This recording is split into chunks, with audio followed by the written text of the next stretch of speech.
안녕하세요. 닥터캐럿입니다. 여러분, 지금까지 ADHD의 다양한 어려움과 그림자들을 살펴봤는데요. 그런데 이 시리즈의 제목, 바로 ADHD의 50가지 그림자이죠. 그림자가 있다는 건 뭐가 있다는 뜻? 바로 반대편에 빛이 있다는 뜻이죠. 오늘은 ADHD가 가진 숨겨진 재능, 남다른 창의성, 몰입력, 직관력 같은 강점들을 살펴보겠습니다.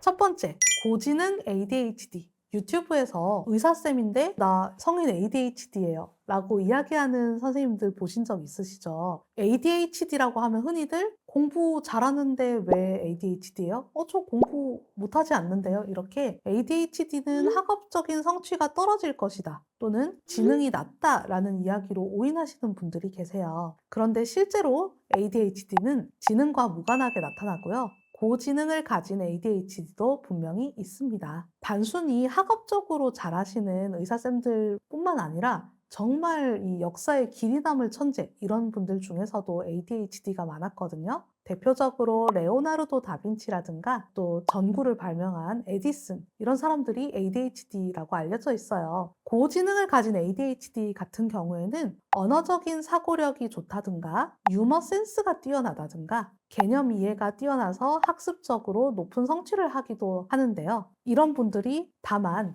관리력이 약해서 지구력이 약하고 성과로 100% 연결은 잘 안 되는 경우가 있습니다. 그래서 너는 머리는 좋은데 왜 그 모양이야? 이런 말을 듣기도 하고 천재는 진짜 바보처럼 보이기도 하나 봐. 굉장히 독특하다, 괴짜 같다 이런 얘기를 듣기도 하는데 자존감에 깊은 상처를 남기기도 하죠. 그렇기 때문에 고지능 ADHD는 멘탈 코칭과 구조화 훈련을 반드시 병행해야 실력이 안정적으로 실적으로 연결될 수가 있고요. 혼자서 전체를 책임지기보다 자신의 천재성은 살리면서 옆에 조력형 파트너를 두는 것도 굉장히 추천하는 방식입니다. 창의력 대장. 회의 중에 혼자 진짜 괴상한 아이디어를 내는데 그게 가끔은 히트를 쳐요. 틀에 박힌 건 못하지만 새롭고 엉뚱한 건 잘해요. ADHD의 뇌는 아이디어를 연결할 때 특정한 사고의 틀 안에 경계가 뚜렷하지가 않아요. 그래서 여기 카테고리와 여기 카테고리의 기존에 없던 조합을 잘 만들어내거든요. 그래서 기획, 창작,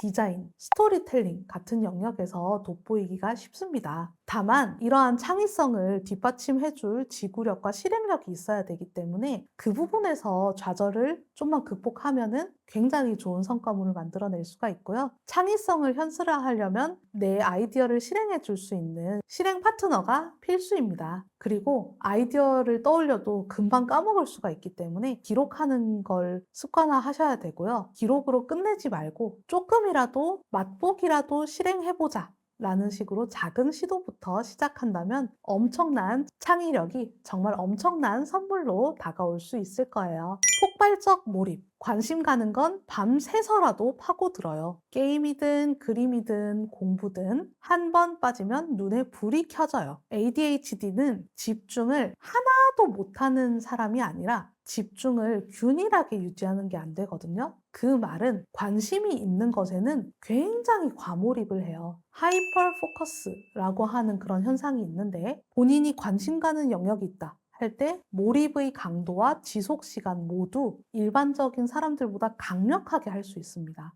그래서 우리 애는 게임할 때는 3시간, 4시간이고 쭉 앉아서 해요 라는 이야기를 하는 이유가 이러한 ADHD의 하이퍼 포커스 현상 때문인데요. 다만 이게 생산적인 일에 하이퍼 포커싱을 하더라도 대상이 너무 자주 바뀌거나 탈진하기 쉽기 때문에 기름 없는 람보르기니라는 평가를 듣기가 쉽죠. 그런데 탈진을 예방하면서 적절하게 이러한 몰입도를 유지하면은 굉장히 놀라운 성과를 이루기도 합니다. 이분들은 과몰입이 너무 지나칠 때 자기 관찰을 통해서 내가 얼마 동안 하고 쉬어주면은 오래 가는구나 라는 몰입과 휴식의 리듬을 인식하고 그 리듬에 맞게 조절하는 것이 좋습니다. 뛰어난 순발력. 예상치 못한 상황에서 말이나 대응을 기가 막히게 잘해요. 평소에 산만하지만 자극이 들어왔을 때 뇌가 급 가속되면서 순발력이 잘 발휘되는데요. 특히 위기 관리,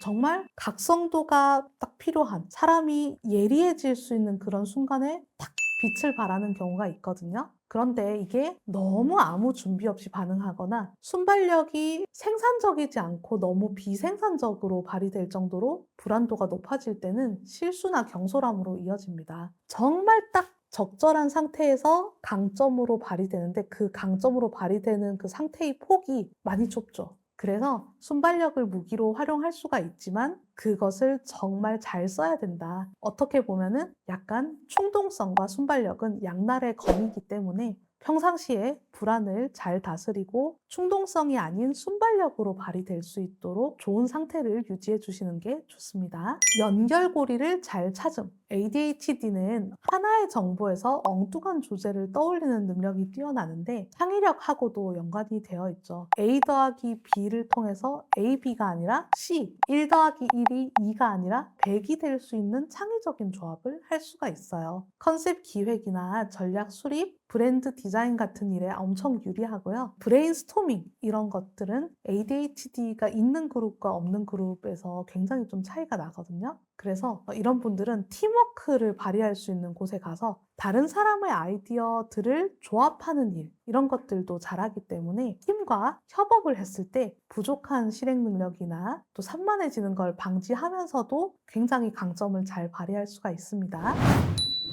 네, 오늘은 ADHD의 9번째 그림자, 결점이 아닌 재능이 될 수 있는 5가지 강점들을 얘기했는데요. 흔히들 이런 말이 있어요. 단점은 극복하는 것이 아니다. 강점으로 키워줘야 되는 것이다. ADHD가 있다는 사실에 굉장히 좌절감을 느끼거나 낙심하시는 분들도 계신데 사실은 그동안 내가 ADHD 진단을 받기 전에 발휘해왔던 강점들, 그리고 다른 사람들에게 받아왔던 좋은 평가들에는 나의 ADHD스러움이 한몫했을 수가 있습니다. 이러한 장점들을 훈련과 적절한 치료, 그리고 환경적인 뒷받침을 통해서 정말 강점으로 극대화할 수 있는 방법을 마련해 보면 좋을 것 같아요. 다음 편에서는 ADHD의 마지막 그림자, 치료의 걸림돌 편입니다. 지금까지 닥터 캐럿이었습니다. 안녕!